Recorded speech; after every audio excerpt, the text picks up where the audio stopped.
Welcome to Pacific Crest Trail Association annual meeting. I'm Liz Bergeron. I'm the Executive Director and CEO, and for the past 10 years, I've had the privilege of serving in this position and working to protect, preserve, and promote the Pacific Crest Trail. It's a wonderful project to be involved with. So the purpose of today's meeting is to certify the election of our board members and also to present our results from 2011 so that we can let you, all of our supporters, know what your support is accomplishing and how your support is helping us take care of the Pacific Crest Trail. It takes a very involved community to tackle a job as big as a 2,600-mile trail. And I know that all of you in the room have made a contribution, and it's important. We want you to feel appreciated, and we also want you to feel good about being a part of this. So we are in this beautiful facility here. It's owned by Sierra Health Foundation, and our offices are actually next door. Just following this meeting, we're going to have an open house, and it's much cooler over there.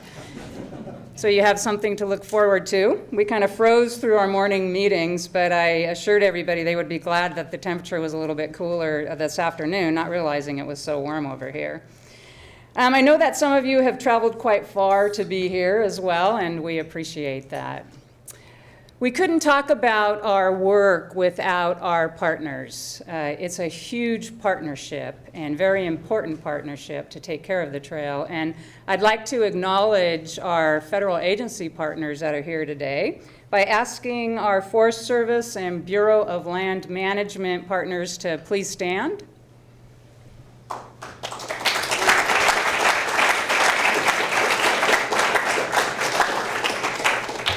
It's great to have you here, and it really is a partnership. You're going to hear a lot more about it today and how it all works.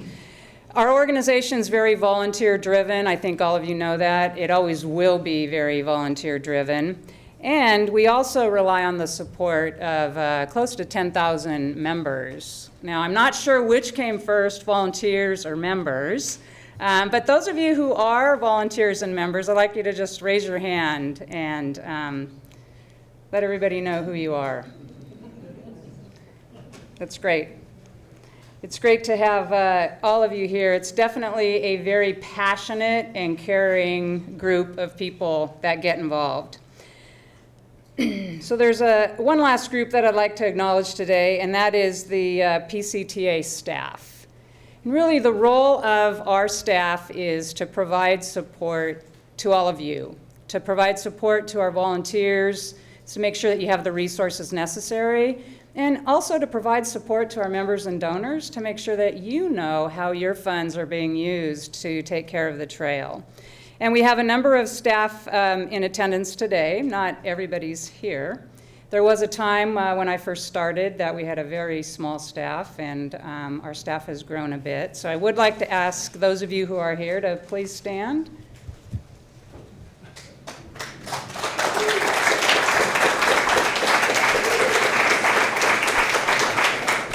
Thanks, you guys. And this picture was taken in the fall at the base of Mount Hood. We couldn't get the mountain to cooperate, but it is behind the clouds, and we do get the staff together every year. It's important to bring everybody together at a staff retreat so that we can talk about the business of the PCTA and learn how to work together from a distance. So there's one other thing I need to mention before we kind of dive into our presentation, and that is that today is also John Muir's birthday. And I thought that in celebration of John Muir's birthday, I would share a quote of his. "Thousands of tired, nerve-shaken, over-civilized people are beginning to find out going to the mountains is going home, that wilderness is a necessity." And I certainly feel this way about going to the Pacific Crest Trail, and I have a feeling that many of you in this room do as well. So I certainly appreciate the work that John Muir did for conservation and for our wild places. So I hope you enjoyed today's presentation, learn more about the work that we're doing. And in any organization like this, it takes a very strong board of directors to provide leadership and governance. So it's my pleasure to turn this over to Terry Shuttle, our 2011 board chair.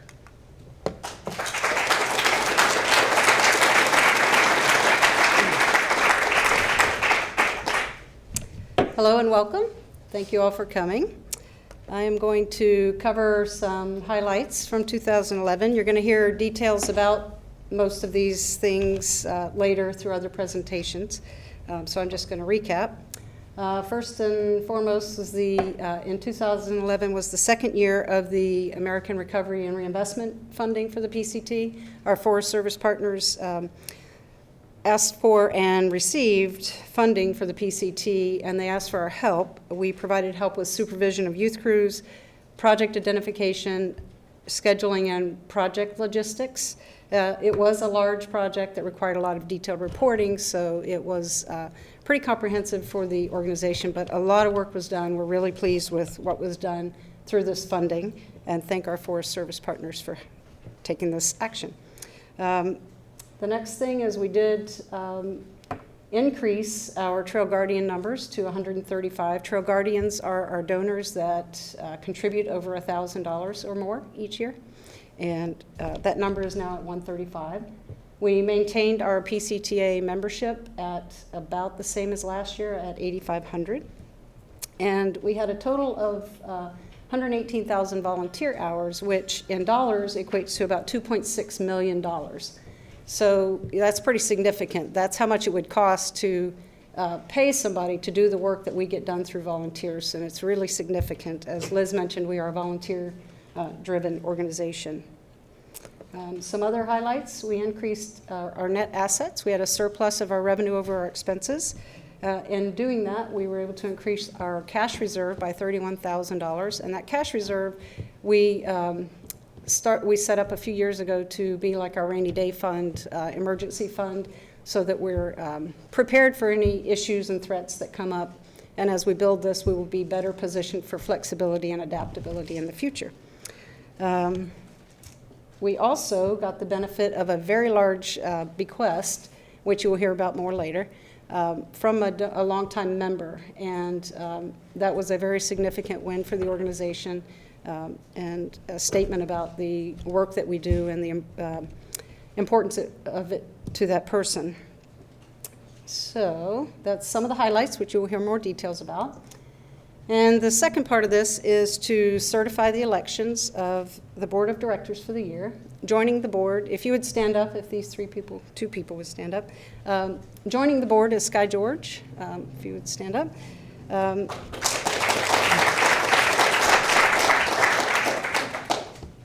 Re-elected are Christy Corzine and Christy for her third term. So this, she has been on the board almost, 6 years going into 9 years. The board members are volunteer. They they serve 3-year terms, and Christy is starting her third term. Nick couldn't be with us due to a death in the family, but he has been re-elected for his second term. And then as far as board officers go, I'm going to hand over the reins to Barney Mann, who most of you probably know through the hiking community and his fundraising and outreach through Hike the Hill and things like that. I'm going to retain my officer status by continuing on as vice chair. And Christy Corzine, who we just talked about, is going to continue on as the secretary treasurer. And I would like to have the rest of the entire board stand up so that you can see the volunteer board members that do the behind-the-scene works and help us stay on track.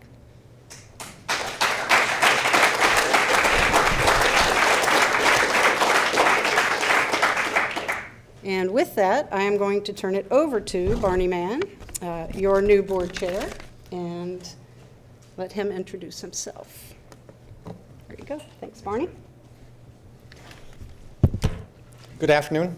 My name is Barney Mann, but to many of you in the room, I'm known by a one-syllable name, and that's Scout, my trail name. I love that name. So who am I? Who is this person who's standing before you as your new board chair? I'm an attorney. Had a practice in San Diego for 25 years, and Bit of a coincidence is around for many years I was managing partners around the same size, same personnel, and same amount of cash flows through as the PCTA, which has come in handy. I'm a writer. Of late, I retired 2 years ago. Of late, I write freelance articles for the Portland Oregonian. Had a 7-page spread in Backpacker a couple months ago. And most of all, I'm a hiker. In 2007, my wife of then 30 years and now it's almost 35, in the summer of our 30th wedding anniversary, we thru-hiked the Pacific Crest Trail.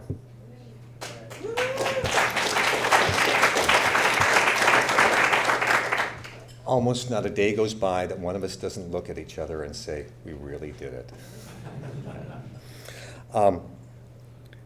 So how did I get here? 5 years ago when we hiked, and I remember the spot where it was, coming into Shasta City, you hike down an 8-mile large loop, you drop 2,000 feet, and you come into I-5. And here I've been out on the trail for 2.5 months or so, and I've observed who's hiking around me, and I realize there's not necessarily a large percentage of them who can do the suit thing, who can go back to hike the hill and sit in members of Congress office, who can look at a balance sheet, and I realized that I've been walking on a veritable miracle. It's a wonder that we have this continuous path that runs through the most populous state in the country, in Oregon, Washington, and I should probably be there pitching to do something about it. So shortly after I got back, I had a meeting with Liz Bergeron. And is there a path? Is there a path? Is there a guidebook to become PCTA chair? No, there isn't. And I don't think anyone's going to publish one, but I think it does start with a meeting with Liz. I've been on the board for 4 years, and now here I am. We have such a wonderful team of board members that will make my job easier. Not easy, but easier, and I really appreciate that. As Terry has passed the baton on to me, and now I want to pass something on back to her. I asked her yesterday how she started.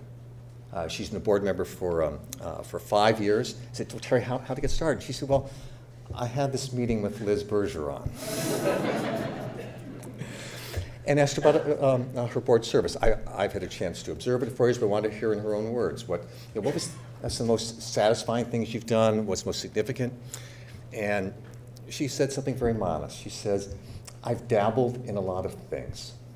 Well, she dabbled well enough that 3 years ago, her peers, the rest of the board, asked her to serve as vice chair. And she dabbled well enough that a year ago, we asked her to step into the shoes as board chair. Now, you're passing on to me a fairly unique baton. I asked Liz the number of past chairs and PCTA presidents, and the best we could determine is some number less than 20. And I wanted to put that number into perspective. And first I thought about, well, how many people have climbed Mount Everest? And I can actually give you a number. In 2010, 5,104 people had summited Mount Everest. To put that number in perspective, maybe a third of that number, maybe 1,500 or 1,600, had thru-hiked the Pacific Crest Trail. That's nowhere near 20. So I want a better number. The number of people who have stepped foot on the moon is below 20. It's actually 12. So we've had a few more. You're not quite as rare as the people who stepped on the moon. But we have something unique for you. And I'm told it's down here. Half of this is not unique. This is a vest. My wife has one. She wears it often around the house, wintertime. But what is unique about this one, it's one of a kind, is it has the PCTA logo sewn into it. So Terry, would you come up and accept this from us? Thank you, Bonnie. You bet. Thank you, too. On behalf of the entire board.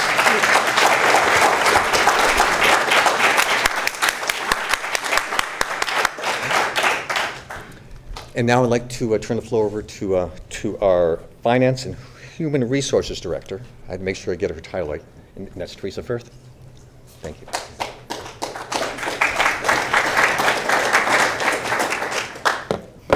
Hello, so I'm Teresa Feith, the Finance and Human Resources Director for the PCTA, and I've been with the association in June for 7 years, and I couldn't be happier to be part of the PCT community. As the Finance Director, it's my responsibility to ensure that we're using your generous contributions and the funds that we receive from our federal partners in the way that they're intended to be used. And I'm here to tell you that we do. But you don't just have to take my word for it. We do hire outside auditors every year to come in and voice their opinion. And because of the level of federal funding that we receive, we do go through a more in-depth audit. As part of the audit process, they test to make sure that we're in compliance with government standards. And in 2011, we had another clean audit. There were no findings or question costs in regards to our management of federal funds. So now let's take a look at our financial results for 2011. The numbers that I'm sharing with you here do not include the generous bequests that we received because it's permanently restricted to an endowment. The numbers here reflect our operating expenses, and they're also our 2011 results in the actual column. So as you can see, revenue was about $2.4 million, and of this total, 48% came from private sources and 52% came from government grants. We want this ratio to be more like 60% private and 40% government grants, but 2011 was the second year that we received American Recovery and Reinvestment Act funding, or as I like to call it, ARA. And as you'll hear later in the presentation, the ARA funding did allow us to get a lot more work done on the trail. Our expenses totaled just under $2.4 million, and we ended the year with a surplus or a net increase in our net assets of $31,000. And the board designated the $31,000 to our cash reserve, so it brought the total from $125,000 to $156,000. Of the total expenses, 77 went into programs and 23 went into fundraising and admin, or as some refer to it as overhead.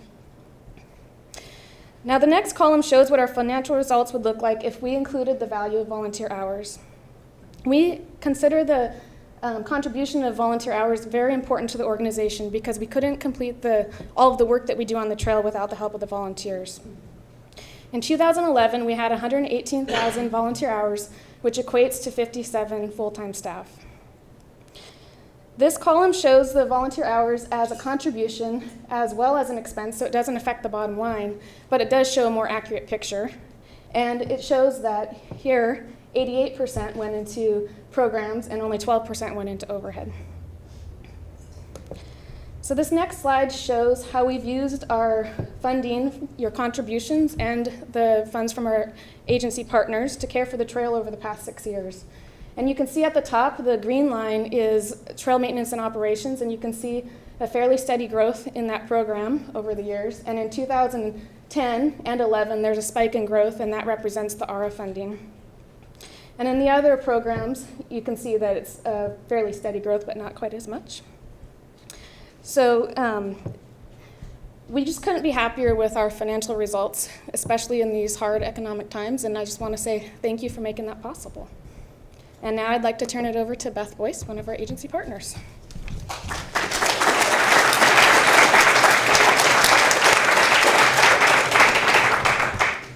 You all should know that there are very many days that I thank Teresa for the competency she brings to the financial aspect. So we have a good leader helping us keep that ledger sheet as it needs to be. And Teresa is actually certified in grants and agreements, and she's really brought our program to a new step. So thank you, Teresa. My name is Beth Boyce. I'm the Pacific Crest Trail Program Manager, and I work for the U.S. Forest Service.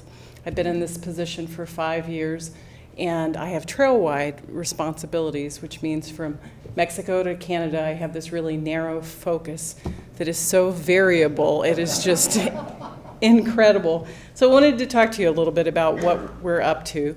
And so my updates will start with thanks and acknowledgement. 118,000 hours. Thank you for your service. Thank you for your dedication. Thank you for making sure that this trail will be protected and promoted for all of our citizens. It's really important. When I talk to people about the trail, they always want to tell me about why it was important to them. And it's an incredible asset that our country has. And so thank you so much for that. I've been working with PCTA's staff on certificates of award for 1,000-hour service. Does anybody know who this is? Paul Martin Smith has 5,000 hours lifetime service. So he is one of many. But I wanted you to know that we have great folks in our ranks. This past year, we've been working on supporting our equestrian volunteers, and I want to call out a few folks that have really helped with that.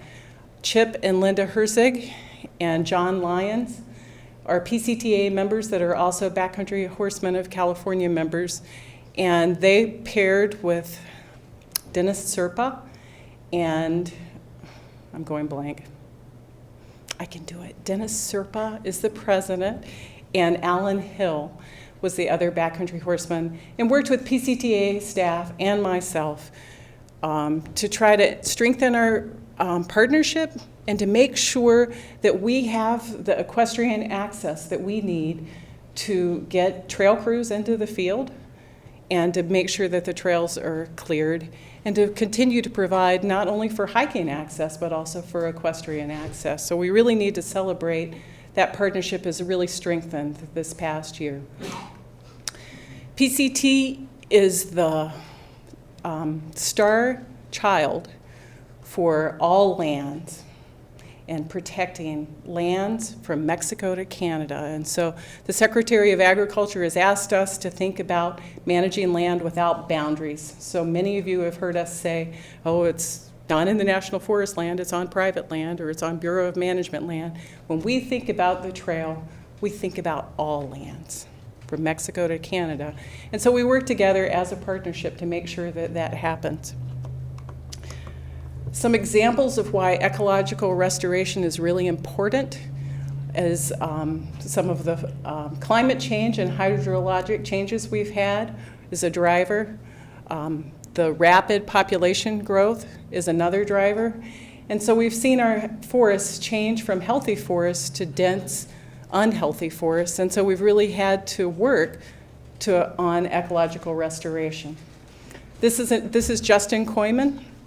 He's a PCTA regional rep working with a high school student out of Quincy on planting trees in the Story Fire area on the Plumas National Forest. And so what you need to know is that PCT volunteers and staff work all day long to make sure that we keep our trail healthy and our ecosystem strong.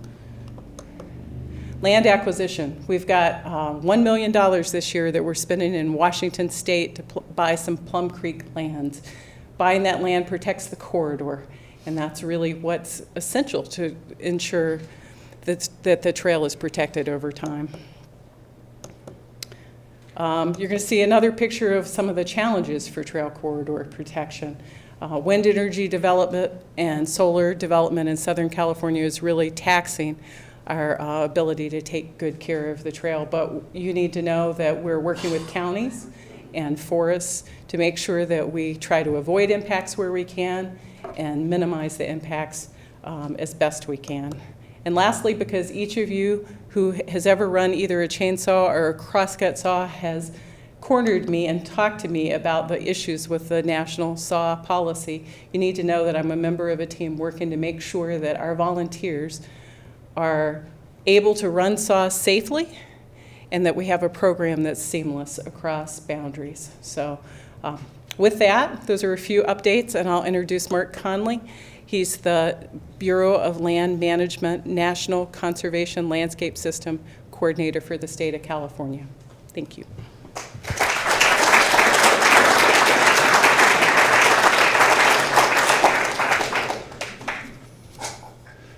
Good afternoon.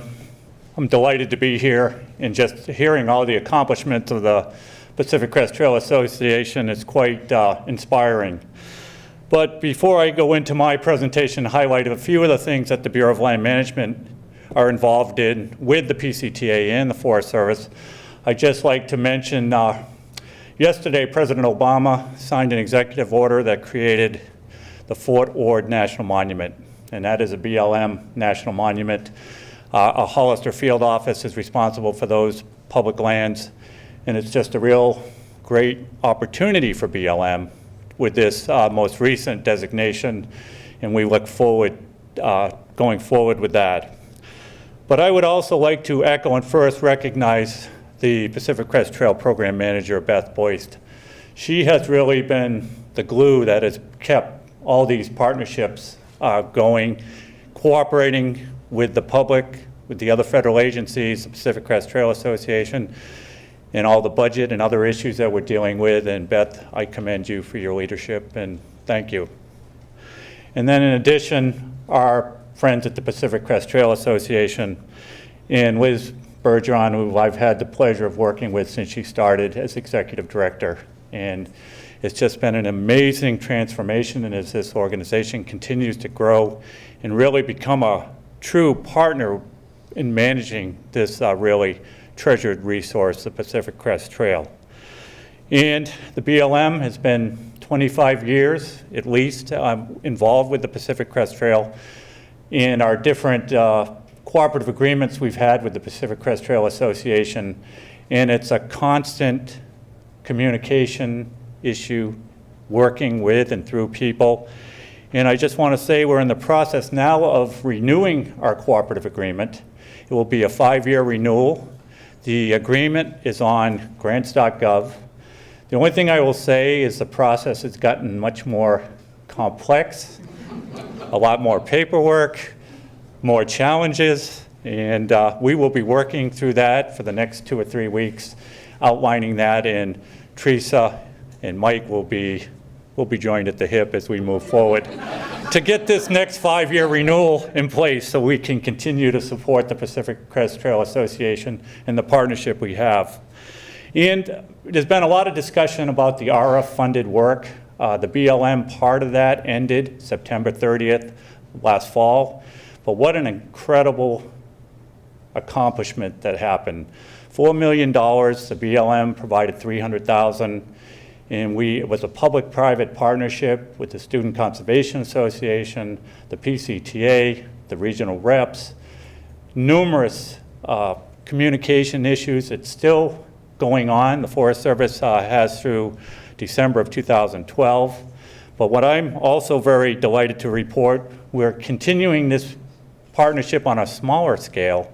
We have a team in place through the Student Conservation Association working in San Diego County, and it's BLM, Forest Service, PCTA, continuing the really good work that was started with the ARA project. So again, that has just been a really wonderful project, and so much great work has been done on the ground, and we really are delighted to be part of that. The other piece that I just really like to highlight is, you know, we're bringing on the next generation of conservationists that will hopefully be taking our place one of these days.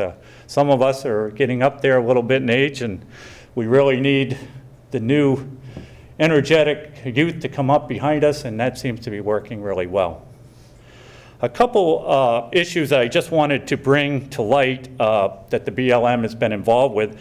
One of the really, from a planning perspective, we are in the process of finalizing a National Scenic and Historic Trails Manual that will provide guidance on how we manage these long linear trails across BLM lands.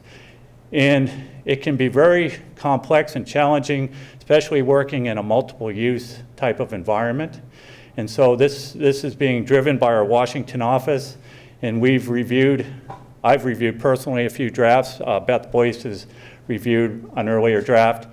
And this is going to, the good news is provide some, I hope, further protection for the corridor where it crosses, you know, on BLM public land. So it's a real step forward for the Bureau, and we hope to have this in place here by the end of this fiscal year. Another piece that's been a very challenging aspect, and I'm sure many of you have been aware of the renewable energy projects and renewable energy focus in the California desert. In both solar and wind energy projects, many of these projects have been sited near or close to the Pacific Crest Trail. And we have been working on attempting to mitigate some of the impact from these projects, but also address how to further protect the corridor. And so again, it's been a real challenge. The project that BLM is involved with the state of California is a Desert Renewable Energy Conservation Plan, which we're actually developing now as we speak, which will identify renewable energy development zones and also conservation lands that will be protected in the California desert. And we are looking at all our National Scenic and Historic Trail corridors and trying to protect these corridors from these big solar and wind projects. In an area that I've worked closely with Beth and the Pacific Crest Trail Association is in the Tehachapi area. And there's many issues going on in this particular segment of the trail, both OHV issues on the Pacific Crest Trail, as well as new renewable energy projects that we're working to try to mitigate the impacts from some of these types of uses. And it's been a real challenge. But the good news, the Bureau applied and was successful in getting a grant from the state of California to help us identify routes along the Pacific Crest Trail in Tehachapi and Kern County. And we're going to do a detailed trail condition assessment of about 108 miles. The work has started this year. And then from that work, we hope to start the restoration work to close and rehab some of these areas, and the importance of doing that, as Beth mentioned in her earlier presentation. So again, it's just been a wonderful partnership between BLM, Forest Service, Park Service, and of course, I see the Pacific Crest Trail as the agency that, or nonprofit organization that brings us together and continues to make and promote this really wonderful resource. So thank you for inviting me, and I look forward to talking after the formal presentations. Thank you.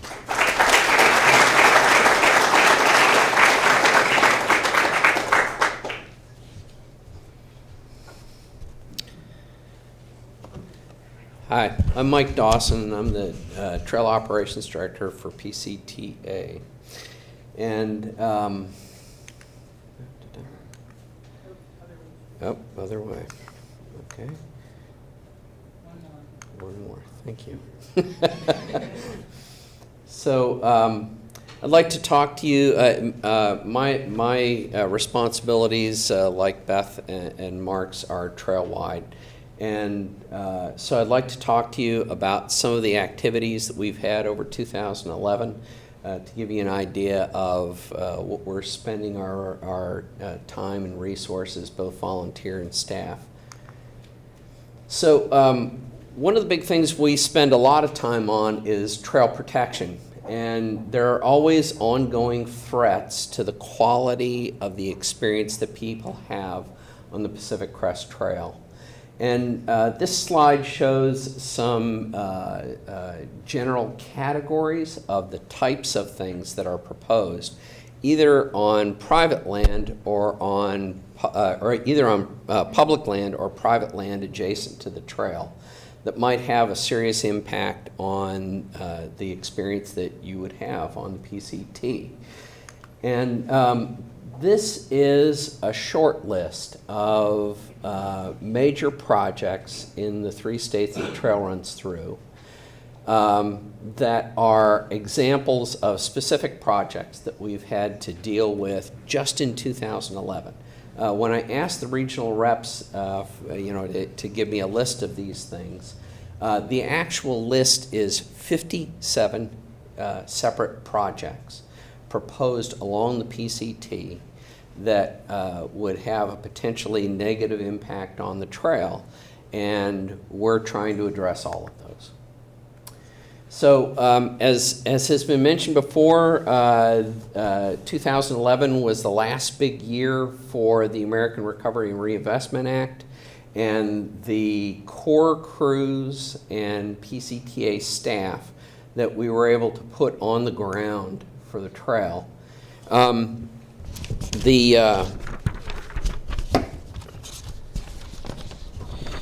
So for 2010 and 2011, both years, PCTA was awarded $947,000 through the R program.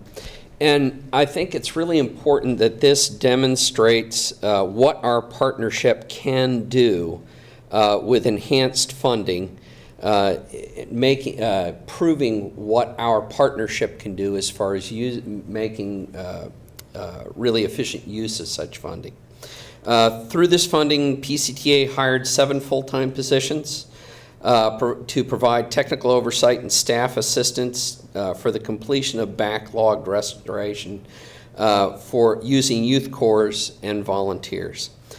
During the 2 years, ARRA funding supported PCTA's Wendigo Trail Crew, volunteer crew, up in Oregon, and allowed PCTA to partner with Earth Corps, the Northwest Service Academy's AmeriCorps program, Northwest Youth Corps, and the Student Conservation Association. 4 Northwest Service Academy AmeriCorps crews worked on the PC in 2011. Sorry. And this particular crew reconstructed 3,750 feet of trail tread on this particular project on the Okanagan and Wenatchee National Forest. So this is the totals of what we were able to accomplish with that funding in 2010 and 2011. You'll see a big drop in volunteer and core crew hours between 10 and 11. That's because Region 6, Washington and Oregon, chose to use all of their ARA funds and put all of their core crews in the field in 2010. So Region 5 in California spread it over the 2 years, and that's why the big difference. Just out of this program, 540 miles of the trail maintained, 100 miles of reconstruction, 200 trail projects, square feet of cribbing, log or rock retaining walls, usually below the trail, sometimes above the trail, to retain the prism of the footpath. If you think about 4,503 square feet of cribbing, this is like a 5-foot tall wall, 900 feet long. So, and then 760 feet of puncheon and turnpike to get the trail up out of wet conditions. So we continue to have big projects with youth crews. On the Warm Springs Confederated Tribe lands, we had an all Native American trail crew in 2011 of 18 to 24-year-old tribal members working on the trail all summer long. Environmental Charter High School, which we've partnered with for quite some time, 14 to 18-year-olds out on the trail, folks from inner city LA. And this year, for the first time, Environmental Charter middle school students out on the trail doing trail maintenance. NAACP's Rites of Passage program in Vancouver, Washington, part of their program is for older members of that program to lead younger members on a trail project on the PCT every year. William S. Hart School District is a workforce prep program out of Santa Clarita, California. We've had several projects with the Boy Scouts. Christian Brothers High School had a trail project with us this year. We had alternative spring breaks from Georgia Tech and Florida State University come out to spend a week working on the trail and learning about the PCT. The Crespi School, Santa Rosa Junior College working with the Can-Do crew, and Chico State University all had projects out there. These are the folks who are the future of the PCT. So another big thing that PCTA gets involved with is training. So we had 26 volunteer trainings last year. In these trainings alone, volunteers contributed over 13,000 hours in learning and teaching about trail work. The folks in this photo are part of the Tahoe Trail Skills College. In California, it was held up around Donner Summit, and volunteers just in this one training put in over 1,000 hours of work. We had programs in basic first aid and CPR, chainsaw and crosscut certification, crew leadership and safety, saw sharpening and appreciation, trail maintenance and construction skills, and of course the ever popular tool school. So we can't miss the real bedrock of our volunteer programs, which are volunteer groups like these who have been working on the trail year after year after year after year. And it's been a really good year in the last couple of years. We're really working to build these locally based volunteer programs. So this year we undertook a volunteer survey of folks who worked on our trail crews. And I am pleased to tell you that 93.3% of the people on our trail crews agreed or strongly agreed that their motivations for volunteering were met. And 92.5% agreed or strongly agreed that they would like to volunteer with PCTA again, and, very important, they would recommend volunteering with the PCTA to a friend. This is the future of our volunteer programs. So 2011 accomplishments. The PCT is a very complicated project. So 593 separate meetings with agency partners to make sure that our work is well planned, well coordinated. 1,096 miles of trail maintained, 75 miles of reconstruction, 1,700 volunteers, including over 600 new volunteers, people who had never been on a PCT project before.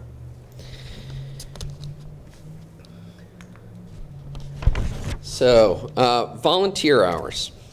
So, you've seen this number before. Here's some breakdown of the different ways in which people are involved in doing work on the PCT. And I'll leave you with this.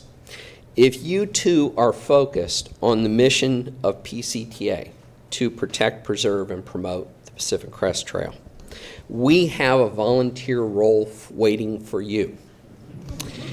There are PCTA volunteer brochures in the lobby, and you can talk to Merritt, our volunteer program assistant, who would love to find just the right project for you. Thank you very much.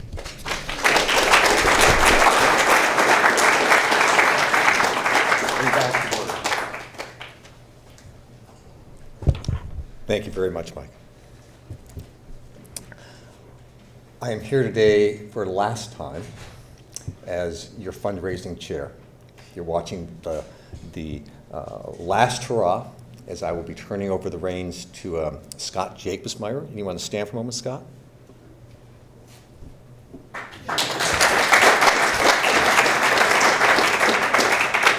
And you'll see him up here next year. At least I hope those of you who come back again, and I hope with some similar good news. I have 7 slides, you know how far I'm going. I like this first one. It's a photo I took. It shows me on my way to my last court appearance 2 years ago.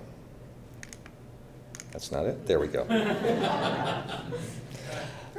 7 a.m., I drove out a load of hikers to the trail, and I didn't have time to go back to the house, so I went out, and there I am, last time. And I just couldn't resist. So fundraising. Mike described a lot of the tremendous amount of work tremendous amount of work that goes out on the trail, and one pillar that stands below that is fundraising. We don't have that. We just cannot put the tools in the hands, the food for training, and every aspect of it. So I know fundraising is not necessarily a sexy subject, but I hope you bear with me and listen. I'm excited about it. So first I'd like to introduce some of the people that help out. I have a fundraising committee. PCTA has a fundraising committee. They are all here today. I can ask Lorraine Donner to stand. John Hofnagel. There's Lorraine. Come on, Lane. John Hofnagel. Eric Ryback. Peggy Willis.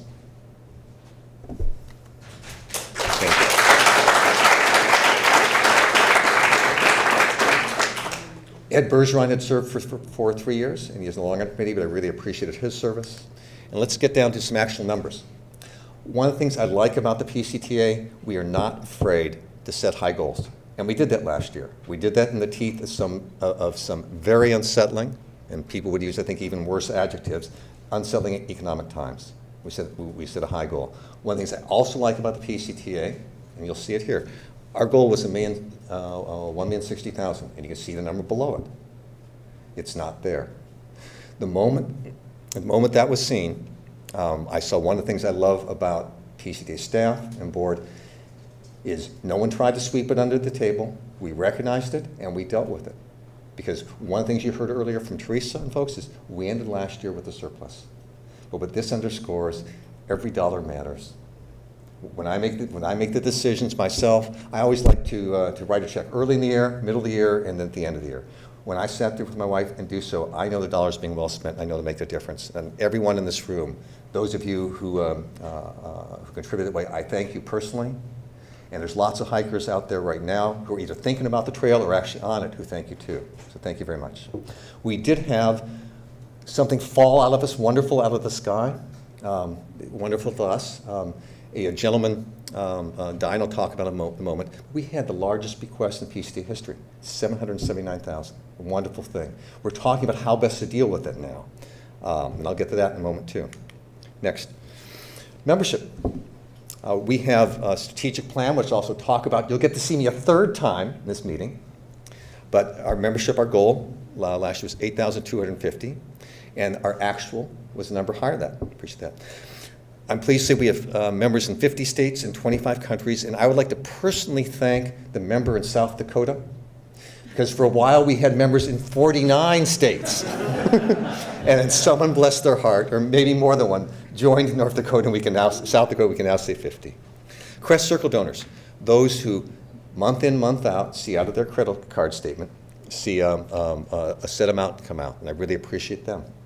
Let's move on to legacy, those who have provided in their wills of trust for the PCTA.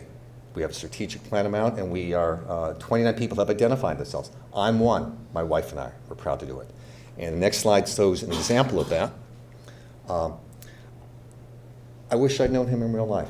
All I did, I got a chance to Mark Larrabee's a 2-page article in the Communicator to know what sounds like this gentle, compassionate pet store owner who read the Communicator, was a member for a number of years and decided to give 1/3 of his estate to PCTA. It's a wonder. It's an absolute wonder. Some accomplishments, my last slide. Last year, we hired and engaged and had a full-time development director for the PCTA, Angie Williamson. She's right over here sitting next to Liz, which is appropriate because in fundraising she acts as Liz's right-hand person. Trail Guardians. Again, in tough and economic times, we had 135 people step forward, draw a line in the sand, and say, I'm a member, and I'm a member in a very significant financial way. Over 1,000 a year, each one of them committed.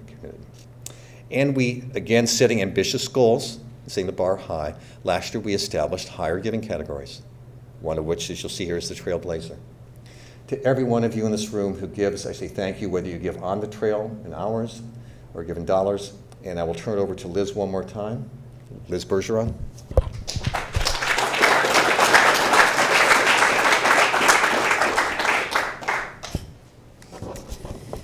Okay, well, I just have to say at this point, thanks to all our presenters. I'm getting excited just sitting there listening to all of this. There is one group that I failed to acknowledge earlier, and that is former staff of the PCTA. So, would our former staff of the PCTA?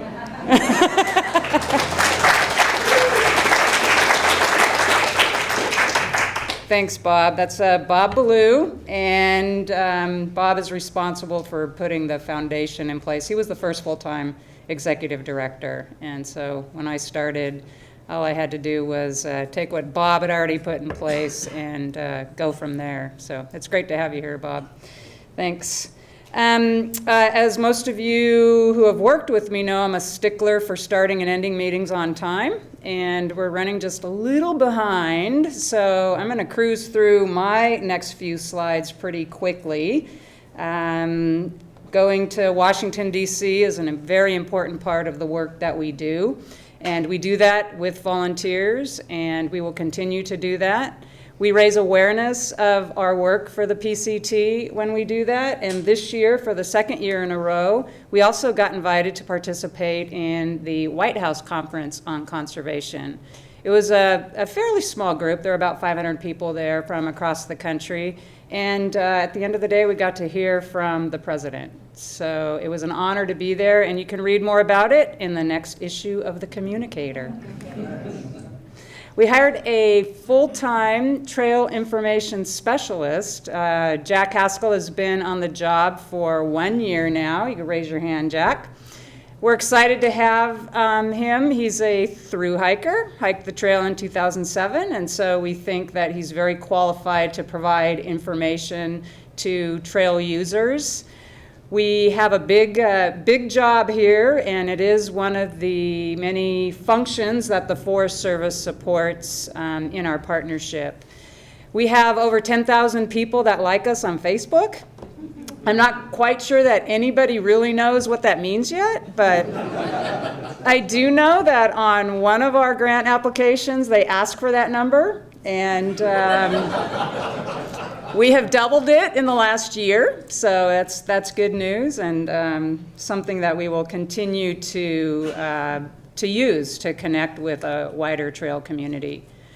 We have a PCT map series that, again, is the product of a partnership. The Forest Service has taken the lead on this, and there are 10 maps for the entire trail, and happy to report that the final map is being at the printer, and I understand there's going to be a box delivered on Friday to be at kickoff. So hot off the press. Great project, and beautiful maps, beautiful products available in REI and Forest Service visitor centers, other visitor centers, PCTA store. We do like to learn from other trails, and we had the opportunity for a number of staff to spend some time on that other trail on the East Coast. We did it in conjunction with attending a conference in Virginia of the Partnership for the National Trail System, and it was a really great opportunity. Mike Dawson happened to be the regional rep on this section of the Appalachian Trail at one point in his career, and so we were able to learn a lot about the Appalachian Trail from Mike. We also had Leanne, and I don't know the correct pronunciation of her last name, so I'm not going to try to butcher it, but Leanne's a Presidential Management Fellow who works for the Forest Service with Beth Boyst. She joined us on that hike, and believe it or not, on the first day she got a trail name, and it was the Lone Fed. It was her first backpack trip, so it was wonderful to introduce her to backpacking. Trail Fest. This is our annual event. We did take a 2-year hiatus. Trail Fest actually began as this meeting, and then it just kind of grew from there. So we decided we needed to kind of take a step back and figure out what we wanted Trail Fest to be strategically. And so we've done that. We are, I would say, maybe a little more focused with Trail Fest this year. Hope to see all of you there at the end of July in Big Bear in Southern California. This is one of our accomplishments. I don't think has been mentioned yet. We were able to partner with Anza Borrego Foundation. This actually came to fruition earlier this year, and purchased a 40-acre parcel to benefit the PCT. Lots to look forward to, and in the interest of time, I'm going to turn it back over to Barney, and I know he'll be brief, to wrap this meeting up.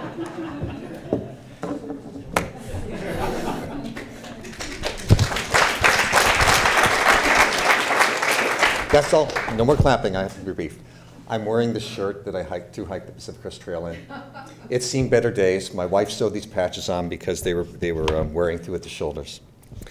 2 written things I want to describe to you. How many of you are aware of the Pacific Crest Trailside Readers? Hands up in the air. All right, that's nice. These were done by Reese Hughes and Corey Lewis. Each one has about 40 to 50 stories in each. Many people in this room, or a good number of people, have actually contributed stories. My mother, who followed my trail journal, who I told about it ad infinitum, she read California and she finally said, I now understand why you do this.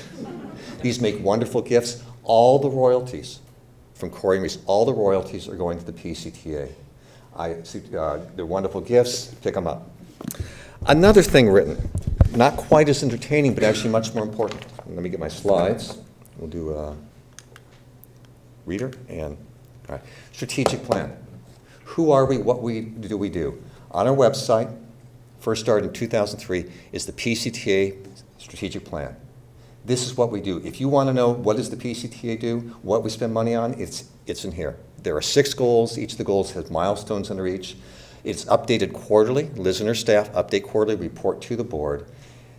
If you've never read it, it's worthwhile looking at it on our website. When we last revised it, we do a revision every 3 years. I believe over 800 people looked at it on the website. 50 made, this is members, 50 made written comments, and I want you people to know who made comments. We and the board looked at those. It's a wonderful document, and Leslie hasn't even signaled yet that I'm using up my time, but I'm moving on. Thank you again. I'm looking forward to visiting you with you afterwards.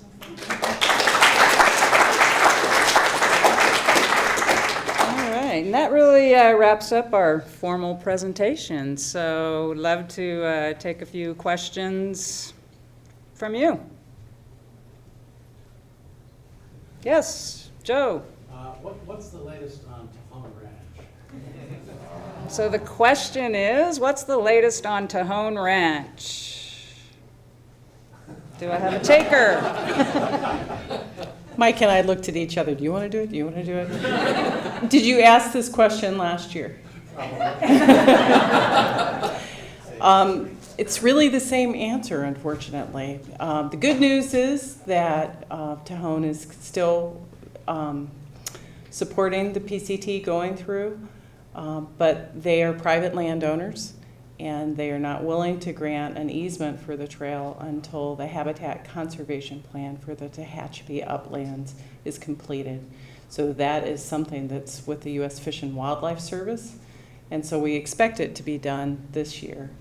We expected it to be done last year, so they're behind, but that's what's holding up the discussion. But the good news is that I actually had a call from Tom Maloney, who is the executive director of the Tahone Ranch Conservancy, just 2 days ago to talk about public access and working together. So we do have good support at Tahone.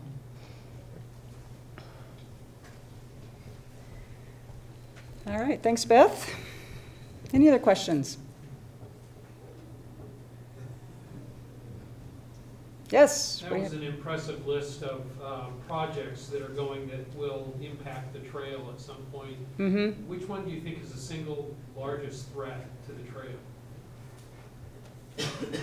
Like the single largest type of work? Mike, we need you to come to the mic. You mean like the single largest type of project or the single project? Both. Well, certainly renewable energy projects on public land, I think is probably the one thing that could have the largest cumulative impact on the trail without question. There are some really big projects here that are having a large impact in a specific area. I mean, right now, San Diego Gas and Electric is building a big 500 kV transmission line crossing the trail just above Hauser Canyon. And that is going to fundamentally change the experience on the PCT, both on the BLM land to the south of the power line and the Forest Service land to the north. And we've been working with San Diego Gas and Electric for well over a year with the Forest Service and the BLM to do a few things. One is to do what we can to minimize the impacts at the crossing, but wider than that, to look at what we can do for that overall section of trail that will make up for the impacts that are happening. And right now that's costing a lot of time and effort on our part and all of our agency partners' parts, and San Diego Gas and Electric. So.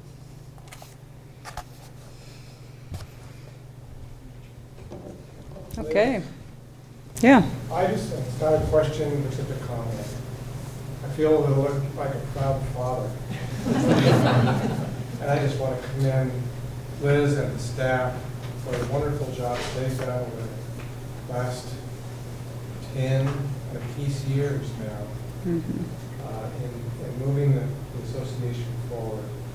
I'm really tickled with the way it's grown, the accomplishments that we've all seen here today. I just couldn't be prouder. Thank you so much.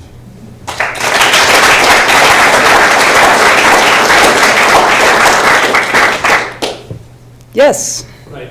About 4 years ago, I hiked that section in Kern County where we recently enforced the off-road vehicles that are tearing up the trail there. Mm-hmm. And it so happened I was on a section where they were coming through, and I had put a lot of logs across the trail because it was obvious they were messing it up. And they didn't care. They would either go over them or a couple guys get out and pull them off. It was just, I'm really glad that the sheriff was out there and other people were trying to get a handle on it. Thank you. It was a huge effort. Continues. Yes, and it does continue and will continue.